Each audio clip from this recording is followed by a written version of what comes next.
भगवतो अर्हतो सम्मा समुदस्। नमो तस् भगवतो अर्हतो सम्मा समुदस्। नमो तस् भगवतो अर्हतो सम्मा समुदस्। तथागत गौतम बुद्ध भगवान का सब बुद्ध से लेकर तनहंकर बुद्ध सभी बुद्धों को पूजनीय भिक्षु संघ और हमारे दायक संचालक श्रोतागण वक्तगण सबकी तरफ से सत सत नमन करता हूँ। याचना करता हूँ कि सबका कल्याण हो, सबका मंगल हो, सब सुखी रहें। जो विषय बताया है हरेंद्र जी ने, मेरा विषय है आज। और इसमें कैसे इसको हम, इम्पोर्टेंट है ये टॉपिक, बहुत इम्पोर्टेंट टॉपिक है। और कुल मिलाकर देखें तो निर्वाण का ही ये रास्ता है। अब इसमें कैसे काटा जाए इसको, यही इसका टॉपिक है। और क्या काटा जाए, वो क्या चीज है जो बार बार हमें इस जन्मों के फेरों में डालता रहता है। तो इसमें प्रतीत समुत्पाद की जो कड़ी है, अविद्या पश्य संखारा, अविद्या पश्य संखारा।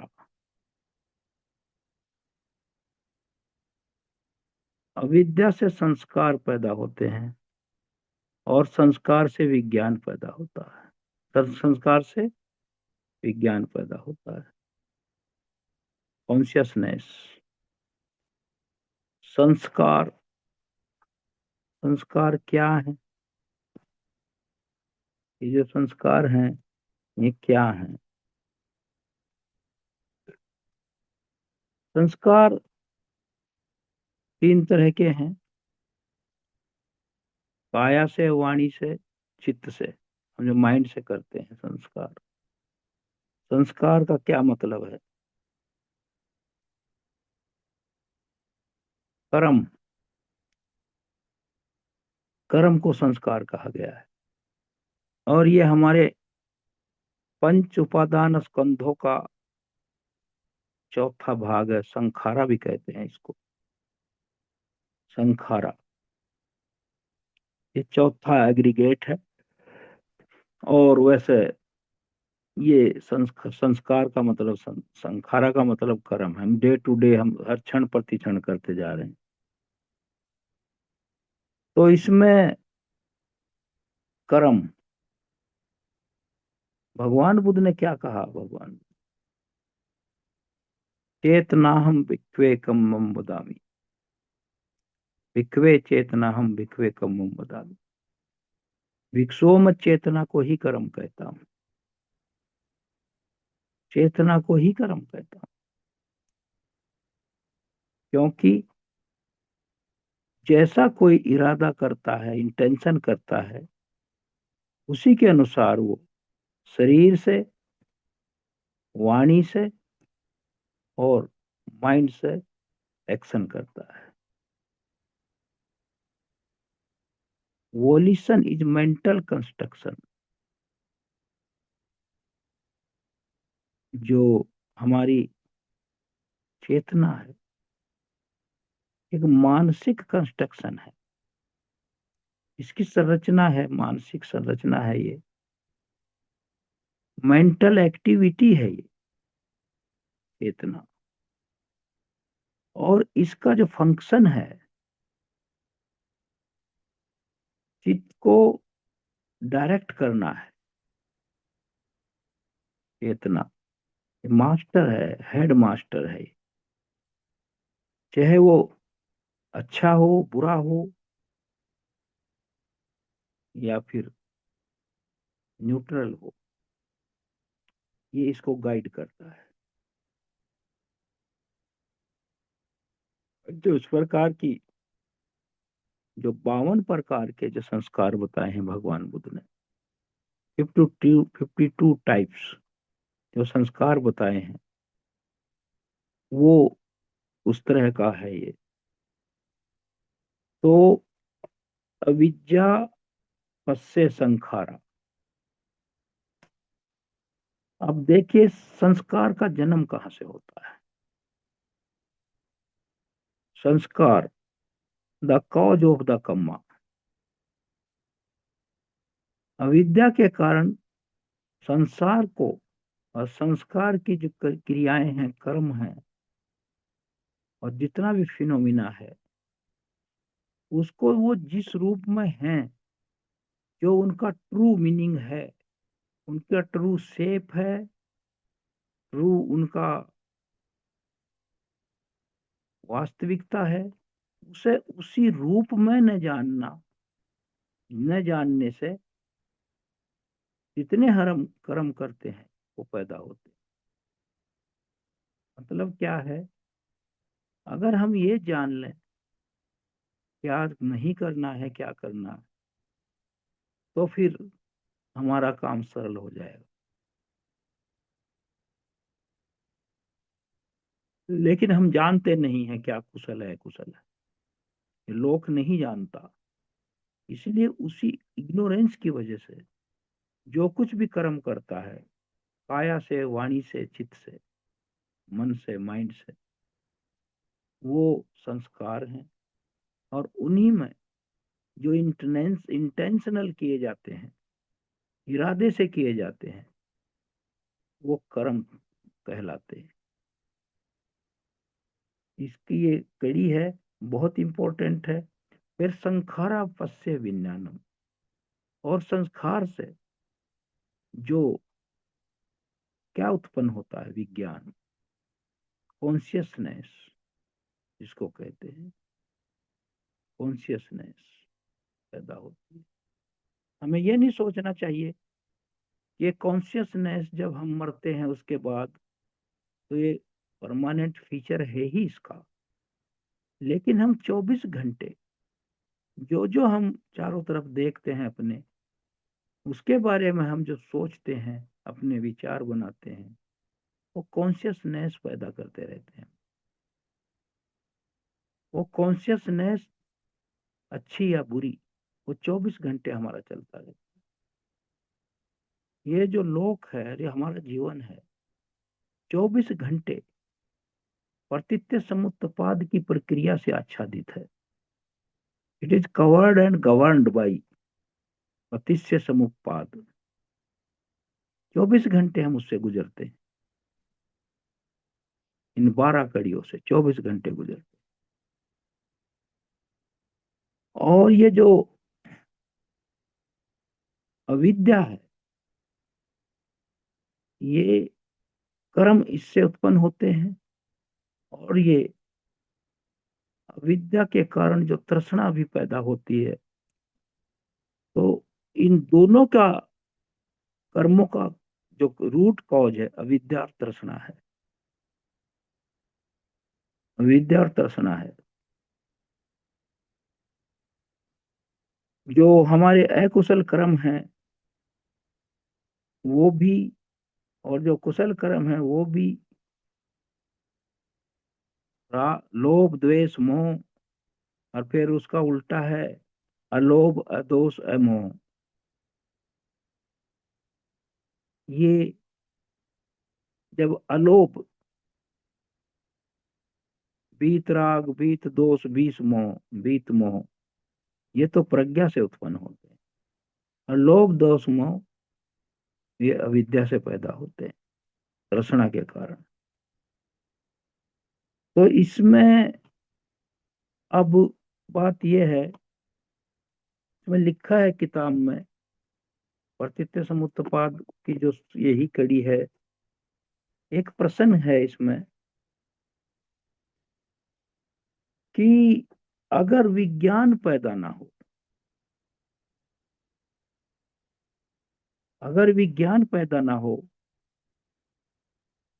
तो क्या माता के गर्भ में, योनि में नाम रूप पैदा हो जाएंगे? ये प्रश्न है। अगर विज्ञान पैदा ना हो, अब ये कंडीशन क्या है, क्वेश्चन है, विज्ञान कब पैदा नहीं होगा? वो तो होगा चाहे कुशल कर्म हो चाहे कुशल कर्म हो। संस्कारा पश्य विज्ञानम। अब इससे पीछे हटेंगे हम। अगर संस्कार ही उत्पन्न ना हो, अविद्यापन से पश्य संखारा, अगर संस्कार ही उत्पन्न हो, उसी कंडीशन में तो विज्ञान रुकेगा। अगर संस्कार ही उत्पन्न ना हो तो विज्ञान स्वयं रुक जाएगा।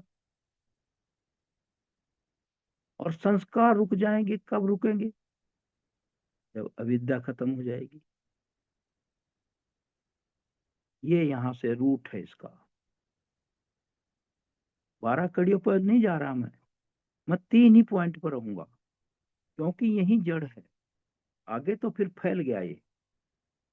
आगे तो फिर तृष्णा, सॉरी, अविद्या पश्य संखारा और संखारा पश्य विज्ञान। अगर विज्ञान को रोकना है तो आपको संस्कार को रोकना होगा। अगर संस्कार को रोकना है तो अविद्या को जानना होगा। अब इसमें ये कैसे रुकेगा, इसके बारे में, जो ये कर्म है संस्कार, संस्कार क्या करता है? ये तो करेगा ही, अविद्या को पैदा करेगा, वो तो अविज्ञान को पैदा करेगा संस्कार। इसीलिए भगवान बुद्ध ने क्या कहा है, कर्म एक इंट्रिकेट लॉ है। ये ऐसा पेचीदा और जटिल लॉ है, लॉ ऑफ कम्मा,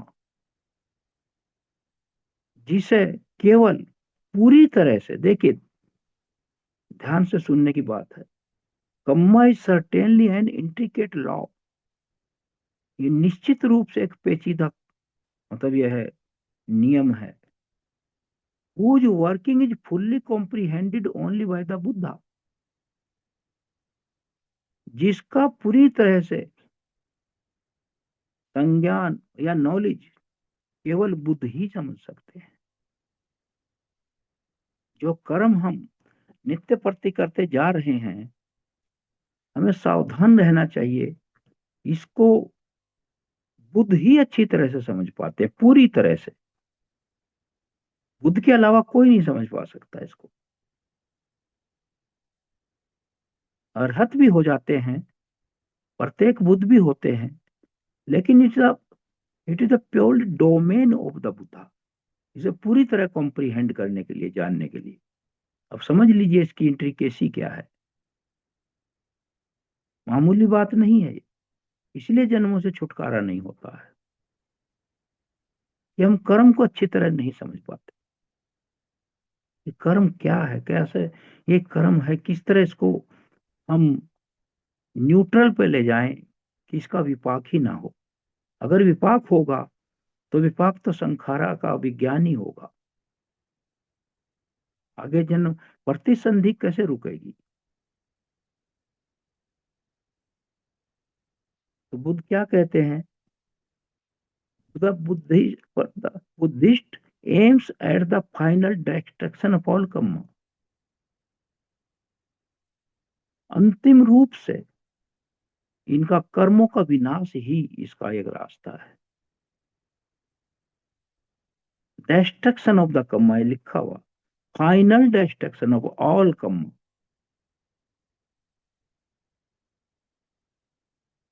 अब इसका डेस्ट्रक्शन कैसे किया जाएगा? तो मैंने कहा है कि विद्या का अगर हो जाए तो इसका भी हो जाएगा। कर्म जो है, जो चेतना ही कर्म है, और इसको अविद्या और तृष्णा से उसका उत्पन्न होता है ये। तो इसमें जो है, और इसका डिस्ट्रक्शन करना है। और डिस्ट्रक्शन इसका क्यों नहीं हो पाता? ये क्यों नहीं हो पाता इसका डिस्ट्रक्शन? लिखा है कर्म is a law it self. कर्म अपने आप में एक कानून है,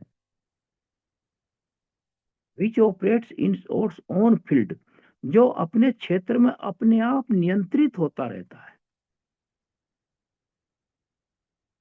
ऑपरेट करता है, without the intervention of any external और internal force. It is an independent ruling agency. अब इसको देखिए, कर्म अपने आप में एक रूलिंग एजेंसी है। ये कितना जटिल है। और मैं सोच रहा था एक दिन मेडिटेशन करते वक्त कि भगवान बुद्ध ने कहा है कि हमारा शरीर कितना नित्य है, ये लोक कितना नित्य है, और ये पंच उपादान स्कंधों में जो हमारा रूप है, ये फोम की तरह, झाग की तरह है। वेदना जो है पानी के बुलबुले की तरह है।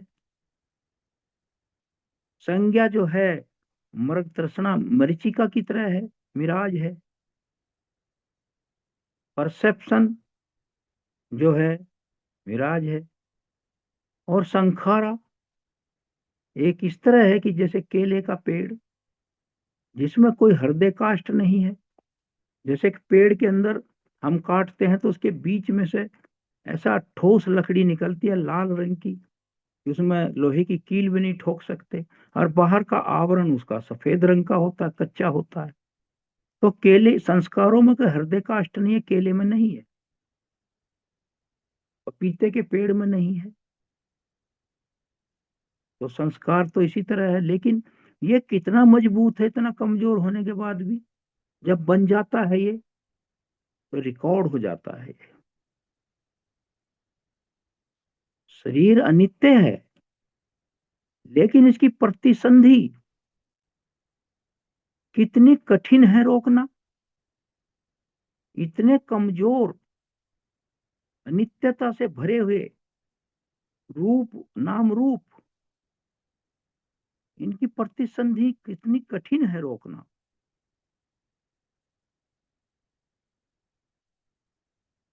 अपने आप में कानून है, रूलिंग एजेंसी है। और इसी क्रम में क्या छिपा है, इसका प्रभाव, परिणाम छुपा है इसी में। ऐसा नहीं है, प्रभाव इसमें छिपा हुआ है। उसमें रह, जैसे आम है, कोई भी फल है, उसमें उसके भविष्य की उत्पत्ति भी छिपी है, क्योंकि उसमें उसका बीज है।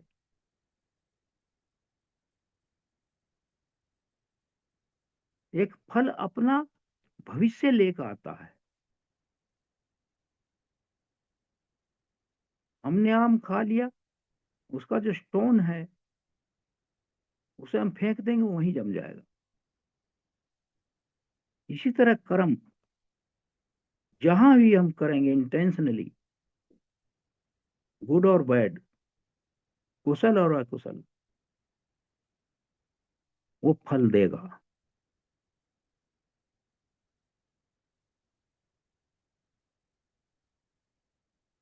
मैं भी पहले बुद्धिज्म माने से पहले जैसे पढ़ा, सुना, कर्म करो फल की इच्छा ना करो। आप भी जानते हैं डिक्टम कहाँ से आया है, उसको मैं विवाद में नहीं जाना चाहता। फल, कर्म करो फल की इच्छा ना करो। बुद्ध क्या कहते हैं, कर्म करोगे तो फल तो आएगा, आप इच्छा करें ना करें। वो तो जनरेट हो गया, उसका तो बीज बोया गया। इसमें इसका इफेक्ट छिपा हुआ है। जो कॉज है, हेतु है, उसमें परिणाम है। हेतु पैदा किसको करता है, परिणाम को। और जो परिणाम है वो कॉज को एक्सप्लेन करता है। कैसे एक्सप्लेन करता है? आम खाया, उसका जो स्टोन है, गुठली है, वो बो दिया, ये हेतु हो गया। जब वो पेड़ बन गया तो उससे क्या कहेंगे लोग? आम बोया होगा तभी तो पेड़ बना है। तो हेतु को एक्सप्लेन करता है, फ्रॉम वेयर इट्स केम। क्योंकि प्रतीत्य समुत्पाद भव में भगवान बुद्ध ने कहा है, अगर ये है तो ए है तो बी भी है, और बी है तो सी भी है। एक श्रृंखला है, एक उदाहरण है। अगर ए नहीं है तो बी कैसे हो सकता है? हो ही नहीं सकता।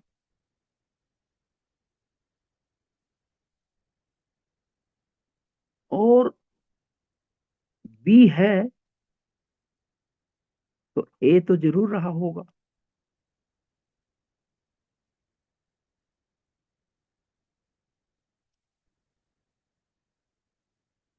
बीज फल को पैदा करता है।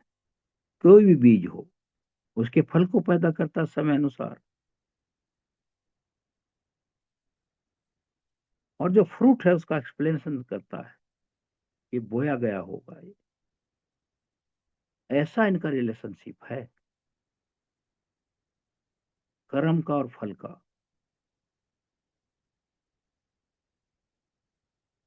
इसी प्रकार कर्म और उसका प्रभाव है।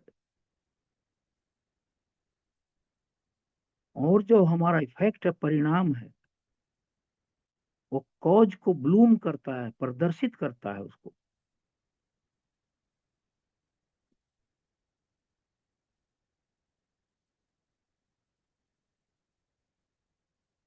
यहां तक भगवान बुद्ध ने कहा है कि कर्म जब बन गया, उसे कोई ईश्वरीय शक्ति, डिवाइन पावर, अलौकिक पावर, सुपर नेचुरल पावर उसके प्रभाव को नहीं रोक सकता।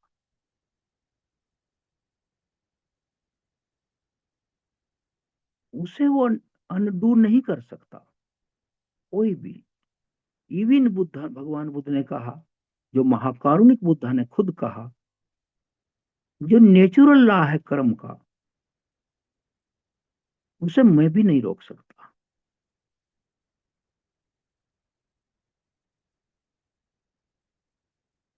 नेचुरल लॉ है ये। इसके कोई भी आदमी, यहाँ कोई ऐसी एजेंसी नहीं है जो कोई जजमेंट दे रही है। ऊपर कोई बैठा है और हमारे कर्मों के अनुसार हमें दंड या पनिशमेंट दे रहा हो, ऐसी कोई एजेंसी नहीं। क्योंकि हमारा कर्म ही हमें पनिश करता है, रिवार्ड करता है। उसमें ही दोनों चीज छिपी हुई है, पनिशिंग और रिवार्डिंग। उसकी अपने आप में एक इंडिपेंडेंट वर्किंग सिस्टम है, जो अपने आप उसका प्रभाव लाता है। इसमें चाहे कोई देखे या ना देखे, ये ऐसी, ये लॉ ऑफ कम्मा से संसार चलता है। कोई समझे ना समझे।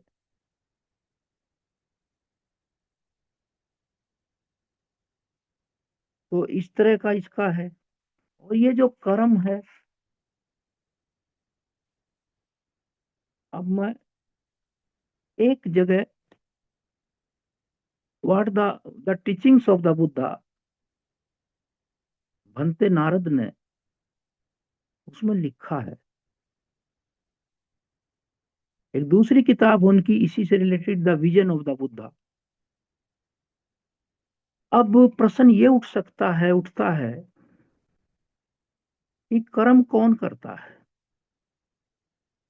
जब बुद्ध कहते हैं कि इन पंच उपादान स्कंधों में कोई भी व्यक्ति नहीं है, कोई भी सेल्फ नहीं है, सोल नहीं है, और ना ऐसे कोई चलाने वाला है, तो अब तो वाइड हो गया, शून्यता आ गई। फिर कर्म करता कौन है और उसको भोगता कौन है? ये मूल प्रश्न आ गया। और हम ये कहते हैं कर्मों का फल भोग रहे हैं हम लोग। ये भी तो स्पष्ट होना चाहिए। जैसे भगवान बुद्ध ने कहा, there is a path but there is no goer. रास्ता है, चलने वाला कोई नहीं है। चलने वाला इन द सेंस कि मैं चल रहा हूं, इस सेंस में। चलने वाला कोई नहीं है। कौन चल रहा है? The combination of the mind and matter, वो चल रहा है। सिस्टम है, नाम रूप चल रहा है।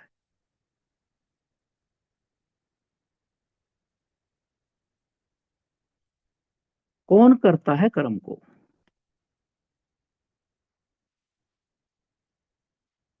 इसको मैं फिर बार बार कह रहा हूं, ये इतना इम्पोर्टेंट है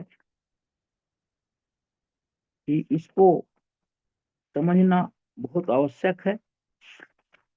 और जो इसको समझ जाएगा, अपने कर्मों से तो ध्यान देगा और आगे बचेगा। Who is the doer? कर्म को करने वाला कौन है? नारद भंते एक्सप्लेन करते हैं,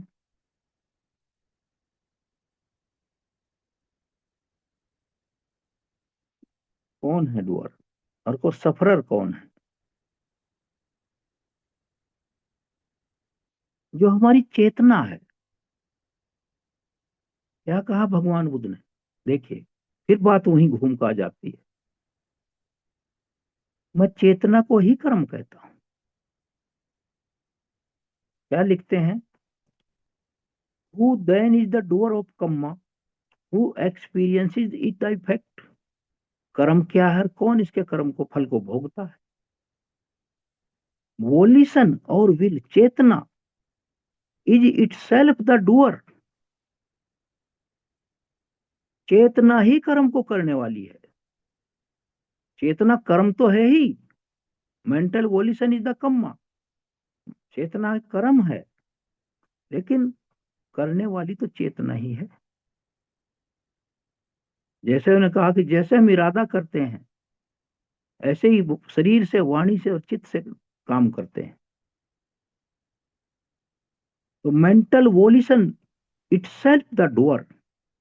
अब आप फिर बात फंस सकती है कि जब चेतना कर्म करती है तो इसका मतलब वो परमानेंट है। बात बात पर उलझने हैं, और बात बात पर भगवान के बुद्ध को चुनौतियां हैं।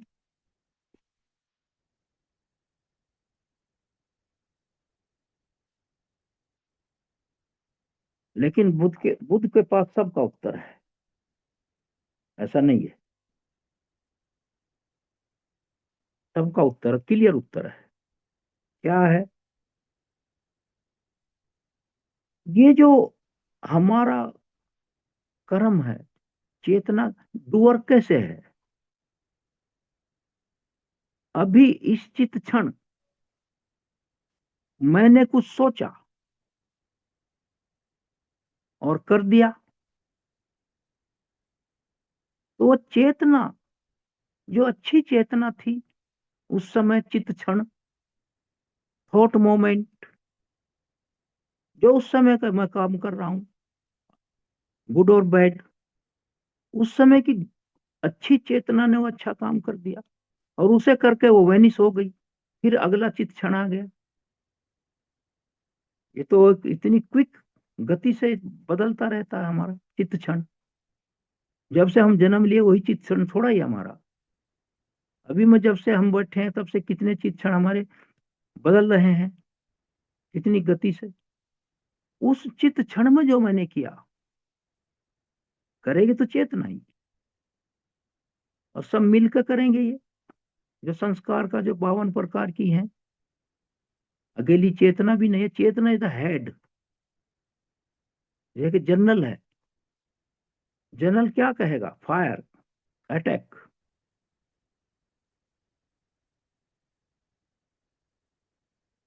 वो कॉन्ग्लोमरेशन है, एक समूह है, अकेला कुछ नहीं है इसमें भी। तो उसने कर दिया वो काम, वो चित्त क्षण विलुप्त हो गया। फिर अगला चित्त क्षण आ गया, उसमें हमने सोचा, फिर हमने कोई गलत काम कर दिया। तो उस चित्त क्षण ने, एक ने अच्छा कर दिया चित्त क्षण में, एक चित्त क्षण में खराब हो गया। अब ये तो कर्म का डूअर हो गया, वो करके चली गई चित्त क्षण। अब इसमें क्या लिखा है? In the working of karma its most important feature is mind, चित्त है। अब यहाँ ध्यान से देने की बात सुन। All our words and deeds, जितने हमारे शब्द हैं, वाणी है, और हमारे कर्म हैं, are coloured by the mind or consciousness we experience at such particular moment।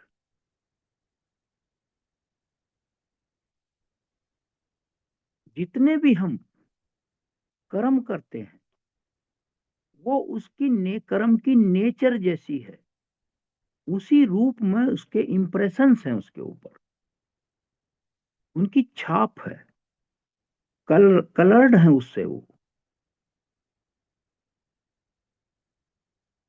दान दिया है, that is coloured by generosity, compassion, मैत्री से कलर्ड है वो। किसी को लूटा है, डैमेज किया है, तो क्रुएलिटी से कलर्ड है वो। और जैसा वो होगा, अब आपको पता ही है, वैसा ही रिवर्बरेट करेगा वो। उसकी प्रतिध्वनि हो या कुछ भी हो, वो वैसे ही आएगी। और जैसे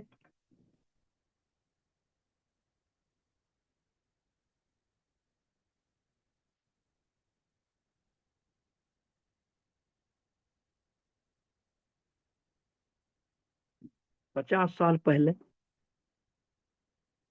किसी गायक ने गाना गाया और वो रिकॉर्ड हो गया, जहां जहां वहां जैसी उसकी ध्वनि निकली, वैसा ही वो आज भी उसी साउंड में, उसी आवाज को पहचानते आप, उसी की अनुरूप आएगा वो, क्योंकि वो कलर्ड है, उसके इंप्रेशंस हैं, उसके वाइब्रेशंस हैं। तो इसी तरह कर्म में जिस नेचर से वो किया गया है, जिस इरादे से वो किया गया है, उसकी छाप है उसमें। तो चेतना का चित्त क्षण डुअर हो गया। मैं पूरी चेतना को नहीं करूंगा, थोड़ा यहाँ संशोधन करूंगा मैं। और उनका भी मतलब यह बनते का भी, नारद का भी, चेतना, वो तो आप अंडरस्टूड है कि चेतना कोई एक नहीं है, ये चित्त क्षणों का एक सीरीज है, sequence of the thought moments. फिर इसको, डूअर इज द चेतना, और इसका भोगता कौन है? अब देखिए, ये भी उत्तर दिया भंते नारद ने। हम सुख दुख कैसे महसूस करते हैं? सुख क्या है और दुख क्या है? भोगना जिसे कहते हैं, सुख भोग रहा है, बहुत दुख भोग रहा है। कैसे हम भोगते हैं? कोई भोगने वाला तो है नहीं अंदर। आई मी माइन और माई सेल्फ। हम भोगते हैं वेदनाओं के माध्यम से। फीलिंग्स, सुखद वेदना, दुखद वेदना, उनके माध्यम से हम भोगते हैं। दोमनस्य वेदना, सोमनस्य वेदना। क्योंकि ये दुखद वेदना, सुखद वेदना ये शरीर से संबंधित है। और सोमनस्य, दोमनस्य वेदना ये माइंड से संबंधित है। हम भोगते हैं वेदनाओं के माध्यम से। जितनी भी हम फीलिंग करते हैं 24 घंटे, हमारी जो वेदनाएं हैं वो सुख या दुख वेदना से कवर्ड है, आच्छादित है। और अगर कोई वेदना दोनों, ना सुख हो ना दुख हो, तो उसी की तो हम प्राप्ति के लिए न्यूट्रल, उपेक्षा वेदना की तलाश में है।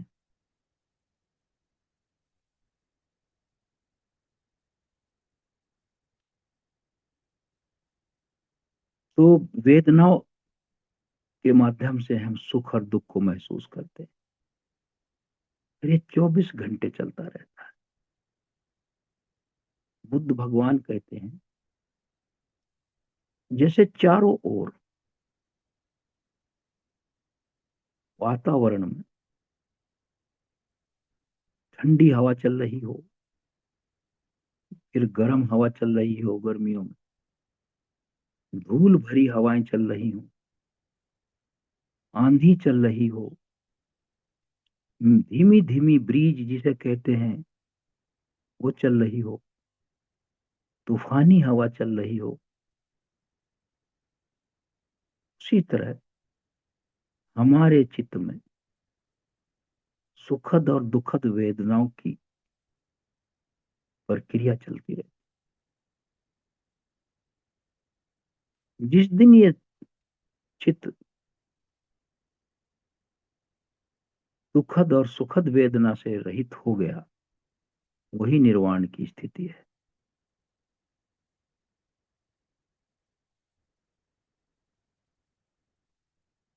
तो इस प्रकार कर्म जो है एक व्यक्तिगत बल है,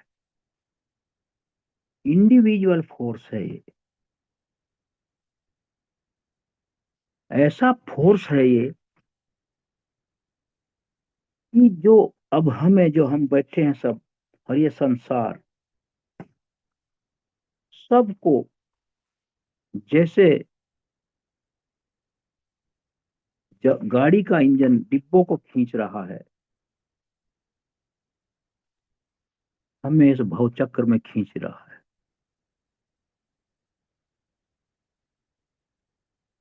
और हम इस चित्त की संतति, जो प्रतिसंधि है, उसमें लिपटे पड़े हुए हैं। तो इसको कैसे रोकना है? मूल प्रश्न फिर वही है,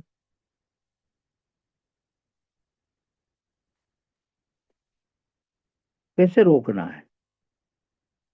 जैसे कहते हैं the death of a person is merely, जो मृत्यु है वो केवल एक टेम्परेरी फिनोमिना है। मृत्यु, the death is a temporary phenomena.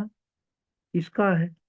नाम रूप का, व्यक्ति का नहीं, नाम रूप का।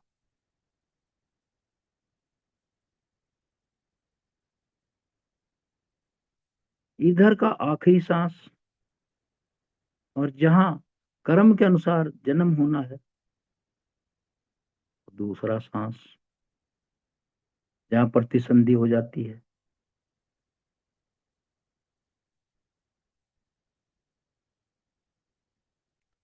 तो ये इस तरह का संतति चल रही है हमारी। और इसमें एक प्रश्न और है जो मैं अभी कह रहा था कि क्या ये सारी जो है एनर्जीज एंड फोर्सेज रुक जाती हैं मृत्यु पर? क्या ये रुक जाती है? एक आदमी ऐसे ही सोचता है। क्या सोचता है वो? एक क्वेश्चन है यहाँ। डू ऑल, जो वही जो प्रश्न में मेरे जो सब्जेक्ट का विषय है, do all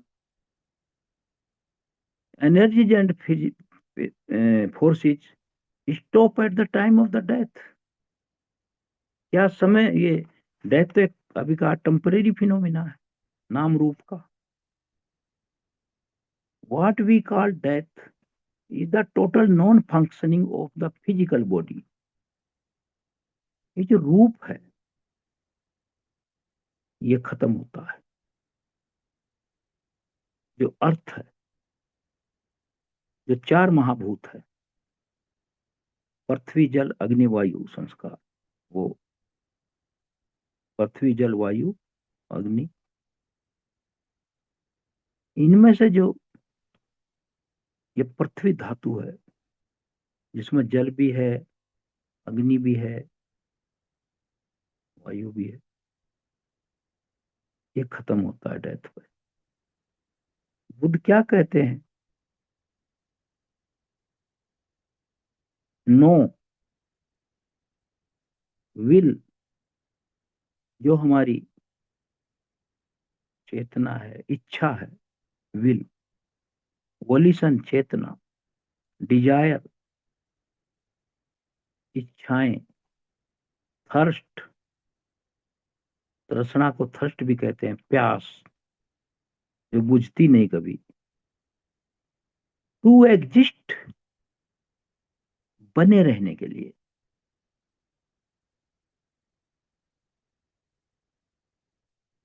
to continue,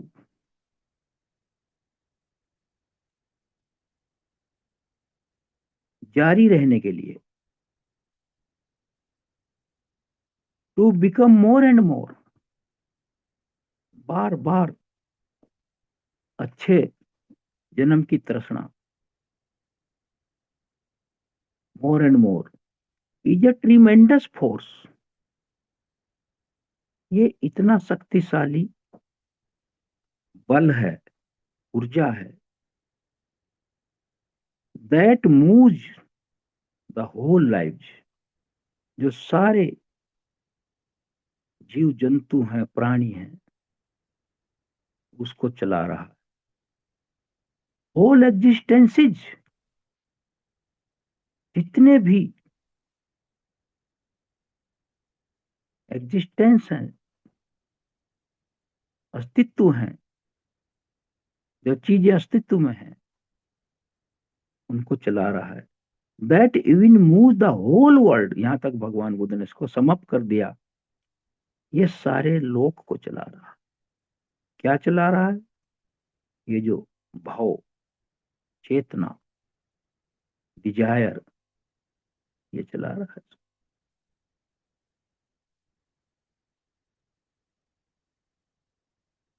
this is the great force, greatest force का।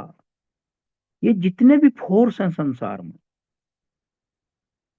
जो बाहर देखते हैं हम, टी&पी में, टूल एंड प्लांट में, मशीनरी में, बड़े बड़े कारखानों में, बड़ी बड़ी जो हमारी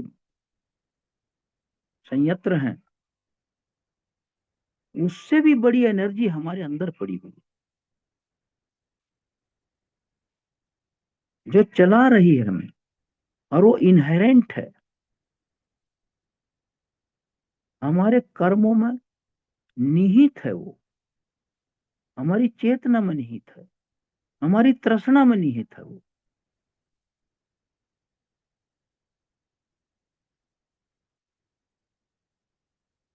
इसलिए बुद्ध कहते हैं this force does not stop with the non functioning of the body. ये रुकती नहीं है। शरीर यहाँ पड़ा है, वो अर्थ है, मिट्टी है, लेकिन जो हमारा चित्त में, जिसमें क्या है, ऑल इम्प्रेशंस, जितने हमारे कर्मों के जितने इम्प्रेशंस हैं और जितने हमने कर्म किए हैं इंटेंशनली, उनके सब के इम्प्रेशन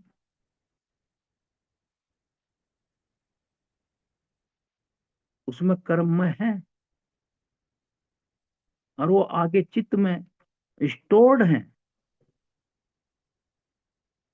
वो स्टोर्ड हैं। जैसे एक व्यक्ति, अभी का सरल उदाहरण दे रहा हूं, कोई व्यक्ति अधिकारी, कलेक्टर, इंजीनियर या कोई ट्रांसफर होकर जाता है,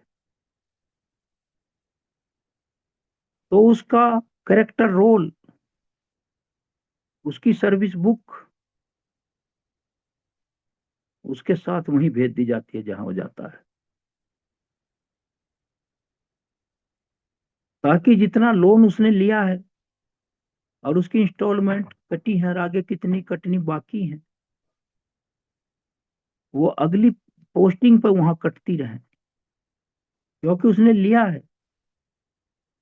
और यह जांच चल रही है, वो भी वहां जांच की फाइल भी भेज दी जाती है। इसी तरह कर्म है अपने साथ।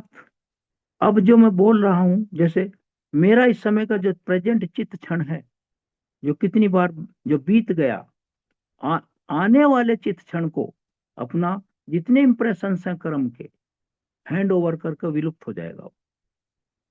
फिर अगले में आ जाएंगे वो, फिर अगले में आ जाएंगे वो, बने रहते हैं चिरकाल तक, अनंत काल तक, जब तक हमारा निर्वाण ना हो जाए। तो आज यहीं समाप्त करूंगा। अगली बार इसको फिर कंटिन्यू रहेगा ये। इसको कैसे रोका जाए वो अभी बाकी है। अभी तो इसको वो चल रहा है। तो ये चीज है। तो मैं कोशिश मैंने करी है कि पूरी तरह से सरल करने की, समझाने की। समझ में आया होगा। मैं याचना करता हूँ कि सबका मंगल हो, सबका कल्याण हो।